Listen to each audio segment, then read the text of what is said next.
So here we have the Peugeot 2008 on a 19 plate. So I'm going to start off by showing you around the outside of the car, and then we'll hop in and run through some of the controls on the inside. From the outside, you can see it's a 5-door car with alloy wheels and tinted windows. We're going to start off inside the boot area of the car first of all. As we approach the back of the car, you can see we have reversing sensors.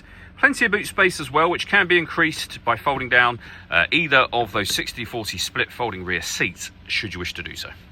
Okay, so we're just going to work our way back around to the front of the car, and then we'll hop in and run through some controls on the inside of it from there.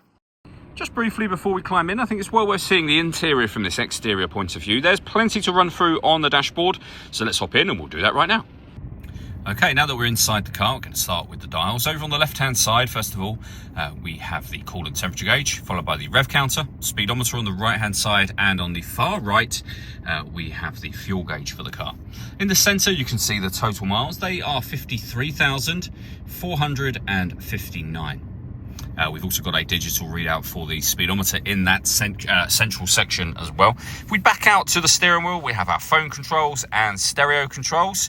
We have cruise control and speed limiter, and then the stereo itself over in the center just here. So press the menu button, which will of course take you to the main menu where you can access your radio amongst other things. So we got AM, FM and DAB radio, USB input, Bluetooth audio and iPod input as well. This car also has Android Auto and Apple CarPlay available, depending on the phone you have, of course. You can pair up your phone from here. The car's got its own satellite navigation, which is very easy to use, nice colour display as you can see, and then you have various settings menus there as well.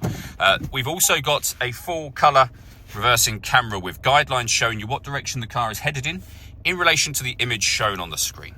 Working our way down, we have our hazard warning lights, deadlock, so you can lock and unlock the car doors from the outside. We can adjust the dual zone climate control for the passenger and driver. You can increase and decrease the fan speed. You can determine where you'd like the air distributed. And when you're happy with those settings, that's your air conditioning on. Save button will turn it off again. Or you can just hit auto. The car will then take full control of the direction of the air and fan speed to maintain these temperatures, which you can override whenever you wish to. Underneath that, we have a 12-volt charging socket, USB input, 2 cup holders, some storage down here as well, the 5-speed manual gearbox, our handbrake, and this button opens the sun blind, which I'm going to show you next.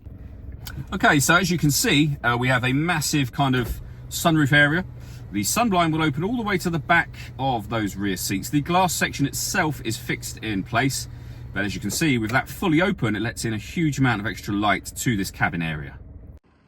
All that leaves me to say is thank you for taking the time to watch this video. If you'd like to come and see the car for yourself and have a test drive, please feel free to give us a call here at Surrey Specialist Cars. We'd love to hear from you soon.